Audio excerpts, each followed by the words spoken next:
Hoy vamos a hablar del modelo lineal de regresión, probablemente uno de los métodos más potentes de la estadística. El modelo lineal aborda o estudia la relación entre las variables. Pueden ser más de dos variables. Nos pone en la antesala de la estadística multivariante, que tiene enormes aplicaciones. Fue creado por estos dos señores, Gauss, matemático físico matemático alemán, y Legendre, un matemático francés, aproximadamente al mismo tiempo, en esos años. No se sabe bien quién lo inventó primero, pero lo crearon de manera independiente. Decía que es uno de los métodos más importantes y potentes de la estadística, y no solo de la estadística, sino de la ciencia de datos en general, porque constituye el bloque fundamental con el que se construyen buena parte de los métodos de la ciencia de datos. Veamos cómo se aplica el modelo lineal a la realidad. Las ciencias empíricas utilizan la estadística todo el tiempo, desde la física, la química, la biología, las ciencias sociales también, la economía, la sociología, la psicología. Todas estas ciencias observan la realidad en su ámbito, van definiendo conceptos. Por ejemplo, en física se define la temperatura, en economía se define el ingreso, en psicología se define la personalidad. Definen esos conceptos y van desarrollando instrumentos para medirlos. La temperatura con un termómetro, en biología la carga viral con PCR, en economía la contabilidad permite medir los ingresos, en psicología y en sociología un cuestionario es un instrumento de medición, ¿sí? Esos instrumentos generan datos y ahí es cuando empieza la aplicación de la estadística a partir de los datos. Los datos pueden ser de dos naturalezas, o bien experimentales, o bien naturales, observados directamente sobre la realidad tal cual transcurre. La ciencia intenta primero controlar variables en un contexto experimental para impedir que varíe todo junto y poder comprender las relaciones entre las variables. Entonces un experimento requiere un diseño, un desarrollo, una medición y luego un análisis. Allí se utiliza el modelo lineal. Solo que se utiliza en una versión más sencilla, como lo que estudiamos en el capítulo de experimentos, que no requiere tanta matemática. Cuando los datos son naturales, directamente observados, por ejemplo el ingreso de la gente en la economía, no se puede experimentar en la economía, es muy difícil, se puede, pero es muy difícil. Entonces estamos limitados a la observación natural. Es allí cuando la cosa se vuelve más complicada y se requiere toda la generalidad del modelo lineal de regresión, llamado de regresión en el contexto de datos naturales. Ahora, al modelo lineal de regresión se le pueden plantear dos objetivos. Esto es muy importante porque nos va a acompañar durante todo el trabajo en esta unidad de la materia. En primer lugar, uno puede buscar una comprensión de la realidad. ¿Cómo se relacionan estas dos variables? ¿Cómo se relacionan las ventas con la publicidad? ¿Cuánta publicidad hace falta invertir para que las ventas suban tanto por ciento? Es una comprensión de la realidad que nos permite ya tomar algunas decisiones. Pero a veces buscamos un objetivo todavía más desafiante, que es la predicción. ¿Cómo van a resultar las ventas en tal o cual condición, en la cual realizaremos tal inversión publicitaria, colocaremos tal precio, realizaremos tales promociones, remozaremos el producto de tal manera? ¿Cuánto vamos a vender? Ese es un objetivo más desafiante. El modelo lineal sirve para los dos, atiende los dos objetivos. Veamos la estructura del modelo lineal. Estamos estudiando una variable, la variable Y, digamos, por ejemplo, las ventas de un producto. en una región a lo largo de un tiempo. Tenemos datos observados de esas ventas. I1, I2, hasta N datos, digamos 100 datos. El modelo lineal propone reunir variables explicativas, que son presuntas causales de variaciones en esa variable que estamos estudiando. Por ejemplo, X1 podría ser el precio. Cuando bajamos el precio del producto, normalmente se vende más. X2 podría ser la inversión publicitaria. Cuando invertimos en publicidad, normalmente se vende más. Y así sucesivamente podemos encontrar otras variables explicativas, presuntas causas. El modelo lineal nos va a permitir demostrar que esas son causas de las ventas, pero sí nos va a permitir detectar la sensibilidad de las ventas a las variaciones en esas variables. Para eso, por supuesto, el modelo lineal se alimenta de datos. Necesitamos datos tanto de la variable que estamos estudiando y como de cada una de las causales. Y fíjense que no son datos aislados, sino que están relacionados. Es decir, el primer renglón de datos de las X corresponde al primer valor de ventas. Es una tabla rectangular de datos de vectores de X relacionados con valores de Y. Vamos ahora cómo funciona. El modelo postula una relación lineal entre la Y y las X. Vean ustedes la expresión que tenemos aquí arriba, donde las X entran de manera lineal, modificadas por coeficientes beta y conforman el valor de Y. También hay una constante beta 0, que normalmente se utiliza en el modelo. Y finalmente, una componente epsilon aleatoria. Recuerden que en la notación de este curso, la tilde ondulante indica aleatoriedad. De las X no sabemos si son aleatorias, no importa mucho. En realidad, todo el análisis que vamos a hacer será condicionado a los valores observados de las X. ¿Pero por qué esa epsilon es aleatoria? Veamos la interpretación geométrica. En el gráfico de la derecha, planteamos un problema con dos variables explicativas, x1 y x2, y la variable y que estamos estudiando en vertical. Los datos se pueden ver como una nube de puntos en el espacio, por la cual estamos intentando trazar un plano, que obviamente, salvo enorme casualidad, no pasa por los puntos el plano, porque los puntos no están alineados de esa manera. Entonces, la componente epsilon viene a aportarle realismo al modelo. Es la que explica por qué los puntos se distancian del plano.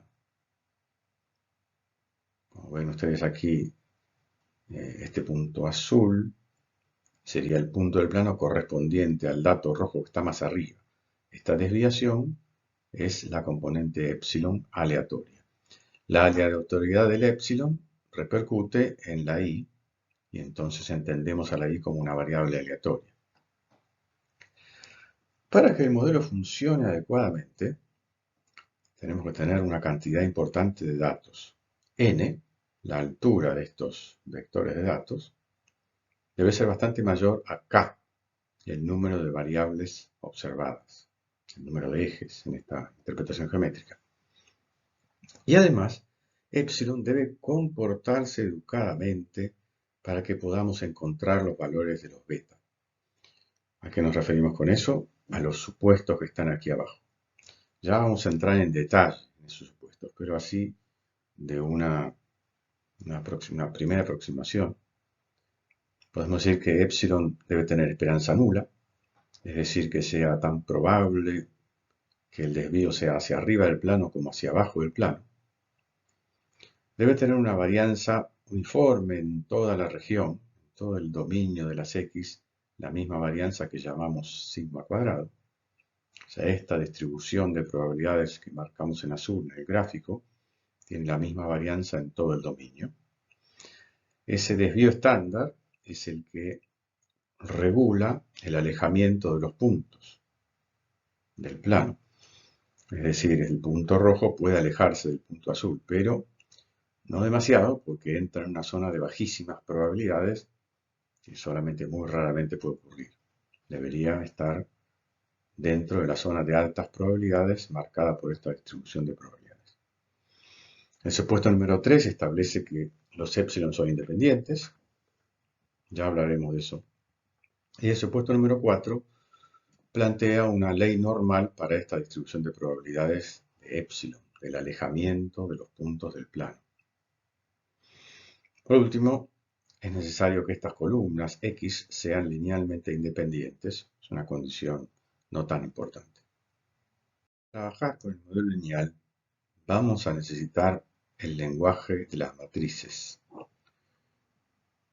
La teoría es bastante sofisticada y necesitamos un instrumento matemático a la altura. Entonces vamos a pensar estos datos de la variable y que estamos estudiando como un vector. Supongamos que son ventas.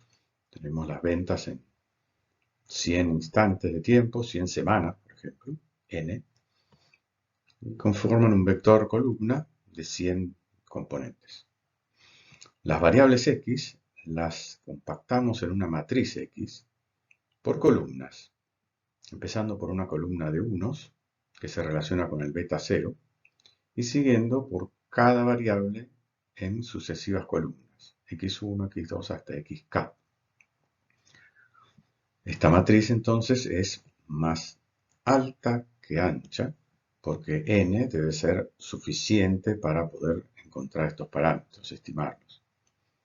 La matriz x se multiplica por el vector beta.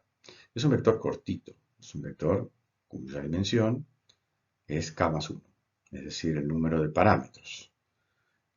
Al hacer el producto, el 1 se multiplica por beta 0, luego se suma x1 por beta 1 y así sucesivamente para conformar la combinación lineal que está ahí arriba.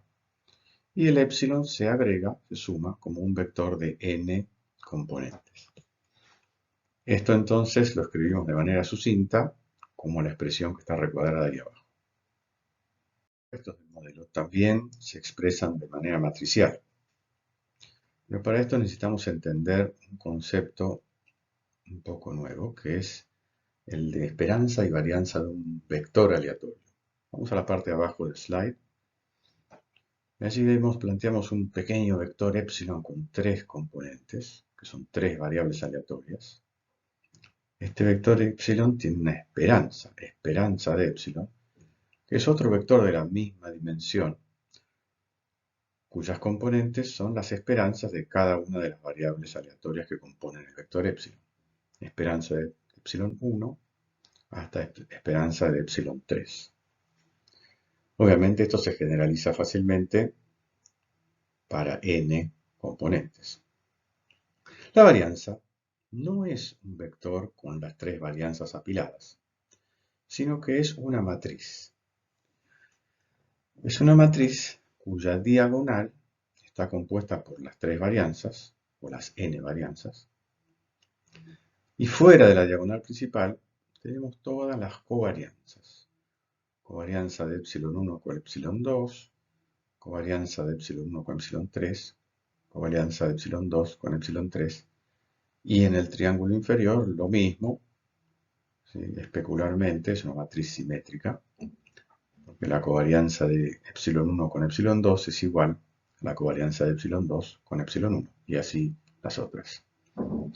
Entonces, volviendo al supuesto número 2 y número 3 que están en el segundo renglón de arriba, estos dos supuestos plantean que la matriz de varianza, o sea, algo similar a esta matriz de varianza que tenemos aquí abajo, es igual a un escalar sigma cuadrado, por la matriz identidad. O sea que tiene todas las varianzas iguales a sigma cuadrado, igualdad de varianzas, y ceros en todas las covarianzas. No hay dependencia entre esas variables aleatorias.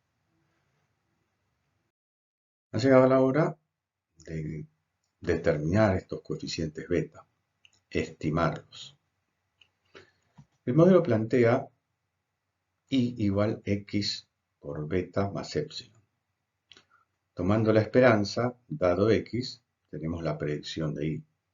Entonces la predicción será x por beta porque la esperanza de épsilon es 0. Ahora beta no lo conocemos, vamos a estimarlo mediante un vector b. Por lo tanto, y sombrero, la predicción de y, será igual a x por b. Ahora bien, este producto de matrices, x por b, indica hacer una combinación lineal de las columnas de x, o sea, las variables explicativas. Porque para hacerlo, tengo que tomar el primer renglón de x y hacer el producto escalar por el vector del coeficiente b. Luego el segundo renglón de x, escalar por b y así sucesivamente.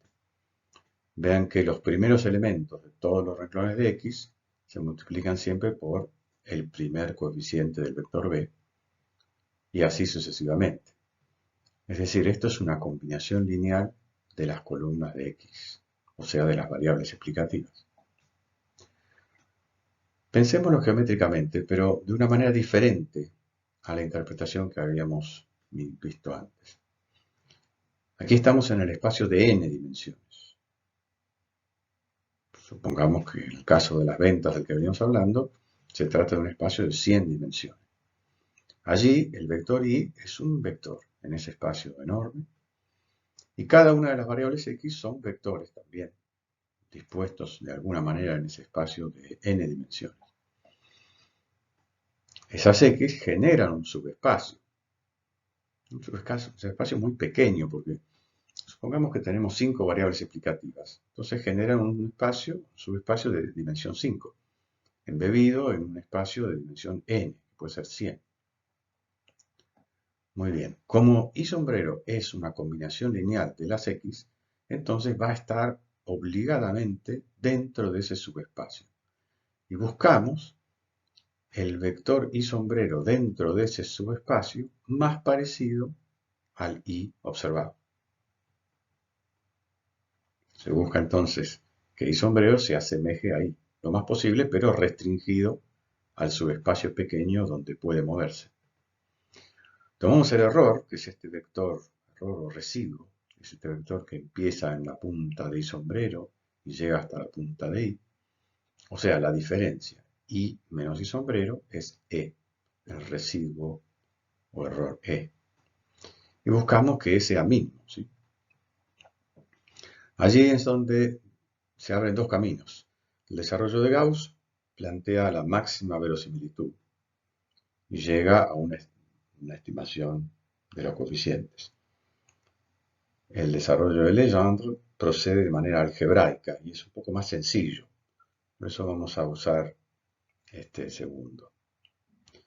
Entonces tomamos la longitud del error, la norma, o el cuadrado de la norma, mejor, que es igual a la suma de los cuadrados de las componentes del error.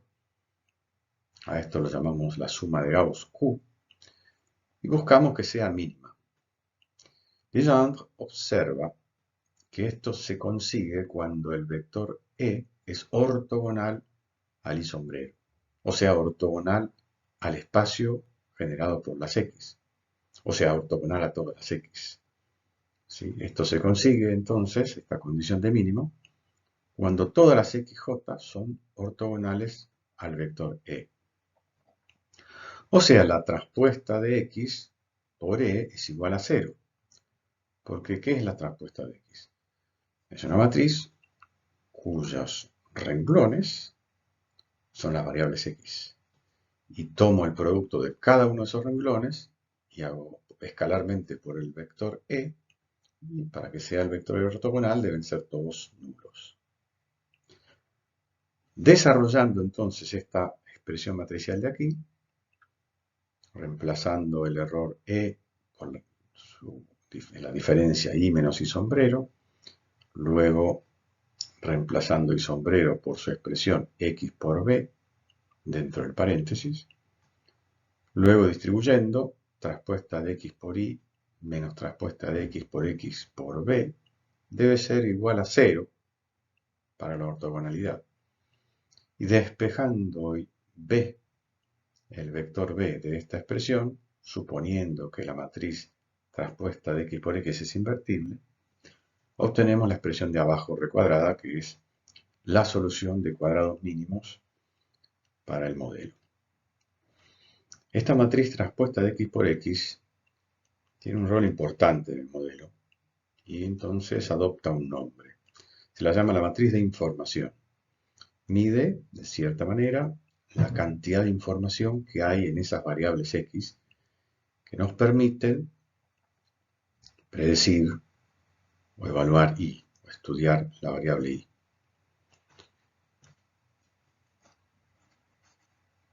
Con las propiedades del modelo, vamos a introducir la matriz de proyección, otra matriz importante en el desarrollo del modelo lineal. Veamos, la matriz de proyección H es la que convierte el vector Y, lo proyecta ortogonalmente sobre el espacio de las X, lo convierte en el vector Y sombrero, lo convierte en la predicción. Si Y sombrero es igual a X por B, como hemos visto antes, y aquí reemplazamos la expresión de cálculo de B que acabamos de demostrar, la inversa de la matriz transpuesta de X por X por transpuesta de X por Y, tenemos un producto matricial donde interviene la X 4 veces, que lo llamamos H, porque H aplicada a Y nos arroja Y sombrero, ¿sí? Es la matriz de proyección. Esta matriz, en particular su diagonal principal, es muy importante para el modelo y ya lo vamos a ver. Se puede demostrar muy fácilmente que es simétrica. Transponemos este producto y queda igual. Y además es idempotente. Idempotente significa que h cuadrado es igual a h. O sea, si proyectamos el vector y sobre el espacio generado por las x, nos queda y sombrero. Y si volvemos a proyectar y sombrero sobre ese espacio, se queda quieto, porque ya está en ese espacio. Como es una matriz idempotente, entonces sus autovalores son 0 o 1. No pueden ser otros valores. Y además, los elementos diagonales, los h, i, que son n, es una matriz de n por n, representan de una manera estandarizada la distancia del punto I hasta el baricentro de las X. Es decir, como estos coeficientes se puede demostrar que están entre 1 sobre n y 1, si observamos que uno de ellos está cerca de 1, quiere decir que el punto es periférico. En cambio, si está cerca de 1 sobre n, el punto es muy cercano al baricentro. Esto es importante porque en un espacio de k variables es difícil entender si un punto es periférico o cercano al centro, y la calidad de la predicción de un punto periférico o incluso fuera del dominio va a ser menor, va a ser más complejo pronosticar ahí, quizás sea una extrapolación. Entonces esta matriz nos ayuda con esta información. La matriz de proyección H nos permite desarrollar uno de los instrumentos más importantes del modelo lineal, un evaluador de la calidad de ajuste del modelo a los datos, llamado el coeficiente de determinación R cuadrado. Veamos el teorema. Dijimos que Y sombrero, la predicción, es igual a H por Y. O sea, la H proyecta a la Y sobre el espacio de las X y construye la predicción. Por otro lado, cada observación se puede entender como la predicción más el error o residuo. O sea, el residuo E es igual a la diferencia entre el vector Y y el vector Y sombrero, que a su vez es H por Y. Por lo tanto, el vector de los residuos es igual a Y, la matriz de identidad, menos H, por Y. Asumiendo por un momento que la variable Y tiene media cero, sin perder generalidad, es solo para allanar el camino. Tomamos la dispersión de Y, transpuesta del vector Y por Y, o sea, la suma de los cuadrados de los elementos de Y, que si tiene media cero es la dispersión, es la varianza antes de dividir por los grados de libertad, la dispersión de la Y, transpuesta de Y por Y. Y desarrollamos, reemplazo Y por Y sombrero más el vector de los errores, luego hago la distributiva, Hacemos la distributiva aquí, nos queda traspuesta de I sombrero por I sombrero, más el doble producto, traspuesta de I sombrero por E, más traspuesta de E por E. Desarrollando un poquito el término central, el doble producto, el término rectangular, si reemplazamos traspuesta de I sombrero por H por I, la transposición invierte el producto matricial, que no es conmutativo, recuerden. Y reemplazamos el vector E por I menos H por Y, nos queda este término central. Y haciendo un pasito más, la distributiva H por I es H y H por H, H cuadrado, que como dijimos antes, es igual a H porque la matriz H es idempotente. Por lo tanto, el término rectangular se anula. Hemos demostrado entonces que en cualquier modelo lineal, el término rectangular de la suma de cuadrados se anula, cosa que ya habíamos visto en repetidos casos en la unidad de experimentos. Este teorema lo está justificando todos y de una sola vez. Por lo tanto, la dispersión total de los datos se descompone en dos términos: la dispersión de las predicciones y la dispersión residual. Traspuesta de I sombrero por I sombrero es la dispersión de las predicciones. Traspuesta de E por E es la dispersión residual. La primera es la que comprende el modelo, porque son las predicciones, lo que el modelo es capaz de decir. La segunda es lo que no comprende el modelo, la dispersión residual. Los residuos son lo que el modelo no comprende. Por lo tanto, hemos partido la dispersión de los datos, Q sub I, en dos componentes. Una parte de la dispersión explicada por el modelo, Qexp, y otra parte residual o no explicada. Gracias a esta partición de la suma de cuadrados, donde se han anulado los términos rectangulares, podemos entonces calcular la porción, la parte de la dispersión total que es explicada por el modelo, y a esa la llamamos R cuadrado, y calcularla de esta manera: 1 menos Q, dispersión residual, sobre dispersión de los datos. Este indicador entonces mide la parte de la dispersión de los datos que es explicada por el modelo y por lo tanto la calidad de ajuste del modelo a los datos. Pero como decía Newton, bien decía Newton, los ejemplos enseñan mejor que los preceptos o las teorías. Entonces vamos a ilustrar todo esto con un ejemplo en el próximo video.